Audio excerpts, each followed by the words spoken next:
Parts of speech. দেখো parts of speech জিনিসটা কি আগে আমাদেরকে বুঝতে হবে। পার্টস মানে হচ্ছে অংশ, আর স্পিচ মানে হচ্ছে যে কথা। আমরা যে কথাগুলো বলি সেগুলো সব এক একটা বাক্য, তা সেই বাক্যগুলোকে এক একটা স্পিচ বলা হয়। ওই স্পিচগুলোর এক একটা পার্ট আছে, তো কতগুলো পার্টস আছে সেগুলোকেই আমরা পার্টস অফ স্পিচ বলবো। তা পার্টস অফ স্পিচ কত প্রকারের হয়? 8 প্রকারের হয়, অর্থাৎ সেন্টেন্সের মধ্যে, বাক্যের মধ্যে 8 রকমের পার্টস অফ স্পিচ থাকতে পারে, অংশ থাকতে পারে। কি কি? Noun, pronoun, verb, adjective, adverb, preposition, conjunction, interjection. তো এখন নাউন, প্রোনাউন প্রত্যেকটা পার্টস অফ স্পিচ এর ডিটেলস আলোচনা। প্রথমে আসি নাউন। নাউন কি না, যে শব্দ দ্বারা ব্যক্তি, বস্তু, জায়গা, জিনিসের নাম বোঝায়। দেখো যেমন একটা নাম লিখলাম, সাপোজ রাহুল, তাহলে রাহুল একটা ছেলের নাম, তাহলে এখানে ব্যক্তির নাম হচ্ছে রাহুল, সেই জন্য হচ্ছে যে নাউন। আবার কোনো জায়গার নাম বোঝাতে, যেমন কলকাতা, কলকাতাটা হবে একটা নাউন। আবার কোনো বস্তু, যে কোনো বস্তু, যেমন বস্তু আমি ধরলাম যে পেন, পেন, পেন্সিল, এগুলো সব এক একটা বস্তু। তা এগুলো সব হচ্ছে যে বস্তুর নাম, সেই জন্য এগুলো হচ্ছে নাউন। আবার কোনো জায়গা বলে দিয়েছি কলকাতা, যে কোনো জিনিস, এগুলোর নাম বোঝাবে। অর্থাৎ যেগুলোই পৃথিবীতে যে কোনো ব্যক্তি, বস্তু বা কোনো জায়গার নাম বোঝায় সেগুলো হচ্ছে নাউন। নেক্সট আসছি প্রোনাউন। নামের পরিবর্তে যে শব্দ ব্যবহার করা হয় সেগুলোকেই বলা হয় প্রোনাউন। যেমন আমি নামের পরিবর্তে, যেমন আমার নাম, আমার নাম, সাপোজ আমার নাম হচ্ছে রাহুল, তাহলে আমি রাহুল নামের পরিবর্তে আই লিখবো, তাহলে আইটা হচ্ছে প্রোনাউন। আবার সে, ইংরেজি কি হি, মেয়েদের ক্ষেত্রে সে ইংরেজি কি সি। তারপরে ইউ মানে তুমি, তারপরে মি মানে আমাকে, তারপরে হচ্ছে ইয়োর মানে হচ্ছে তোমার, হিজ মানে তাহার, উই মানে আমরা, দে মানে তাহারা, এগুলো সব হচ্ছে নামের পরিবর্তে বসানো হচ্ছে, সেই জন্য এগুলোকে, এই ওয়ার্ডগুলো হচ্ছে সব এক একটা প্রোনাউন।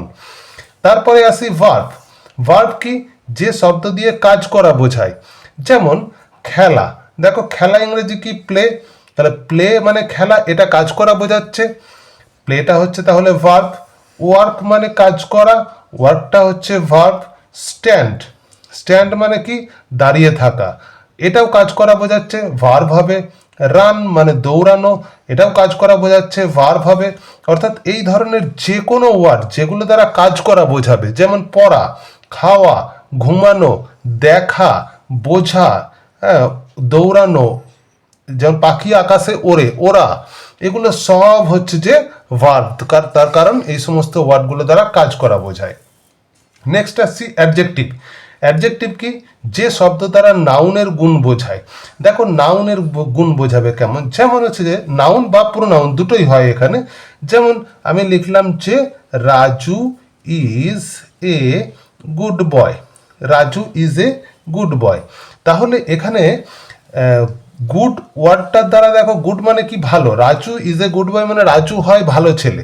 তাহলে এই গুড ওয়ার্ডটা, গুড বলতে কাকে বোঝানো হচ্ছে না, বয়টাকে, ছেলেটিকে বোঝানো হচ্ছে। ছেলে বলতে রাজু, অর্থাৎ এই নামের, দেখো রাজু নামটার, তার একটা গুণ বোঝাচ্ছে কি গুড, রাজুর গুণ কি গুড বয় সে, সেই জন্য গুডটা হচ্ছে এখানে অ্যাডজেক্টিভ হবে।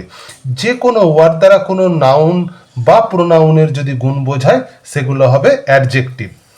তারপরে অ্যাডভার্ব, যে শব্দ অ্যাডজেক্টিভ বা ভার্বকে কোয়ালিফাই করে। জিনিসটা কি একটু ক্লিয়ার করে দিচ্ছি, যে ভার্বকে তোমরা শুধুমাত্র যদি বুঝতে না পারো, ভার্বকে কখন কোয়ালিফাই করছে, অ্যাডজেক্টিভকে কখন কোয়ালিফাই করছে, যদি বুঝতে না পারো, তাহলে কি করবে না, তাহলে আমরা কি করব কি, ভার্ব যেটা খুঁজে বার করে নেব সেন্টেন্সের মধ্যে, সেই ভার্বকে আমরা কখন, কেমন, কিভাবে, এগুলো দিয়ে আমরা প্রশ্ন করব। যে উত্তরটা পাবো সেটাই হবে অ্যাডভার্ব। যেমন আমি লিখছি the bird, the bird sings, the bird sings sweetly, the bird স্যাং sweetly. দেখো দ্য বার্ড, দ্য বার্ড মানে হচ্ছে পাখিটা, সিংস মানে গান করে, কেমন গান করে, সুইটলি। দেখো এর মধ্যে ভার্ব কোনটা, তাহলে সবার আগে আমাদেরকে খুঁজতে হবে ভার্ব কোনটা। সিং মানে গান করা, এইটা কাজ করা বোঝাচ্ছে, এটা হলো ভার্ব। এইবার ভার্বকে প্রশ্ন করব কেমন দিয়ে, কেমন গান করে না সুইটলি গান করে, তাহলে সুইটলিটা হয়ে যাবে অ্যাডভার্ব। সুইটলিটা কি হয়ে যাবে অ্যাডভার্ব। এইভাবে প্রশ্ন করলেই আমরা পেয়ে যাব অ্যাডভার্ব পেয়ে যাব।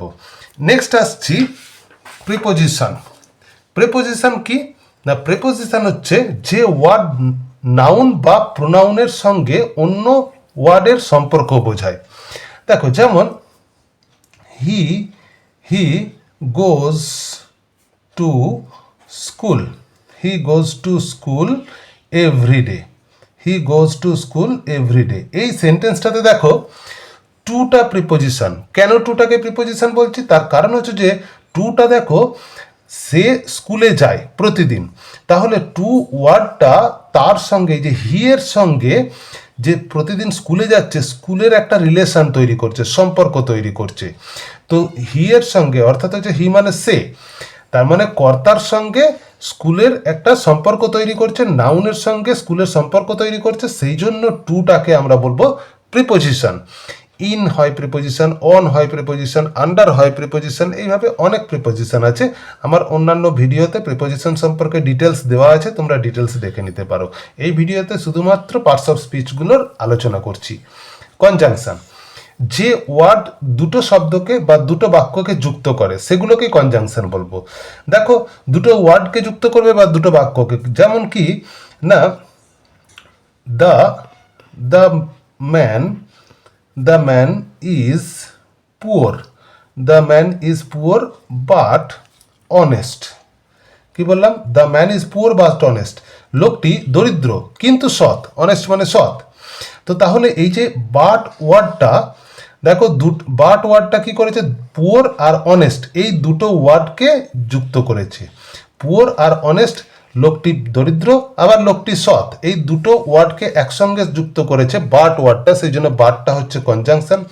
আবার যদি এরকম বলি যে I have a bat and a ball, তাহলে আমার একটি ব্যাট আছে একটি বল আছে, তাহলে একটি ব্যাট এবং একটি বল এই দুটো ওয়ার্ডকে যুক্ত করেছে অ্যান্ড ওয়ার্ডটা, সেই জন্য অ্যান্ডটাও হচ্ছে কনজাংশন। এরপর আসছি ইন্টারজেকশন, যে শব্দ দ্বারা আনন্দ দুঃখ আবেগ বোঝানো হয়। যেমন খেলা, সাপোজ আমরা ফুটবল খেলতে গেছি, ফুটবল খেলার পর জিতেছি, কি বলবো তখন আমরা hurray, hurray, we have won the match, hurray we have won the match, আমরা খেলাতে জিতেছি, ম্যাচটাতে জিতেছি। তাহলে এই যে হুররে ওয়ার্ডটা আনন্দ প্রকাশ করছে, তাহলে হুররেটা হবে ইন্টারজেকশন। আবার এরকম বলি oh what a beautiful, what a beautiful scene, ও কত সুন্দর সিন এটা। তাহলে এই যে ও ওয়ার্ডটা দেখো বিস্ময় প্রকাশ করছে, তাহলে আনন্দ প্রকাশ করা, দুঃখ প্রকাশ করা, আবেগ প্রকাশ করা, আমার আবেগ প্রকাশ করছে বা বিস্ময় প্রকাশ করছে ও ওয়ার্ডটা দ্বারা, সেই জন্য এটা হচ্ছে ইন্টারজেকশন।